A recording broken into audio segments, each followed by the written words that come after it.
सभी बच्चे रेडी हो जाएंगे। प्रतिलेखन संख्या 15। Ready start. अध्यक्ष जी, किसी भी देश की विदेश नीति अपने में कोई स्वतंत्र नीति नहीं होती है, वरन वह किसी देश की आंतरिक नीति को स्पष्ट करती है। विराम। उदाहरण के लिए हम अमेरिका को ले सकते हैं। विराम।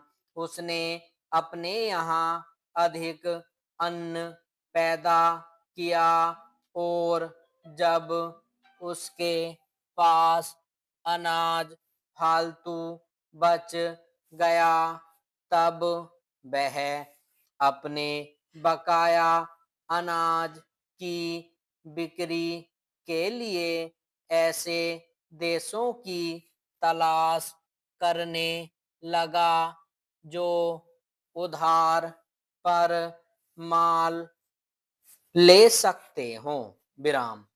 किंतु हमारी आंतरिक नीति ने यह तय किया कि खर्चीले ढंग से सरकार चलाएंगे और स्वदेशी मुद्रा की कोई राशि हमारे पास नहीं बचेगी। विराम। हमने कर भी लगा दिए और मुद्रा प्रसार भी कर दिया। विराम। कुछ संकट पड़ने के बाद इस बात की आवश्यकता को नहीं समझा कि उस पैसे का कहीं अन्यत्र उपयोग कर सकें। विराम। चेंज। श्रीमान, मुझे माननीय प्रधानमंत्री जी के इस कथन पर दुख होता है कि दुनिया के अमीर और गरीब देशों का अंतर लगातार बढ़ता जा रहा है। विराम। मैं उनसे यह पूछना चाहती हूँ कि भारत की विदेश नीति ने उस अंतर को घटाने की क्या कोशिश की है? Question mark. क्या भारत सरकार ने कभी दुनिया की पंचायत में यह कहने की हिम्मत की है कि बालिग मताधिकार के आधार पर यूएनओ का चुनाव होकर एक संसद बनाई जाए? Question mark. और क्या आप में यह देखने की हिम्मत है कि फौज के हिसाब से कर लगा कर एक विकास का खाता खोल दिया जाए? Question mark.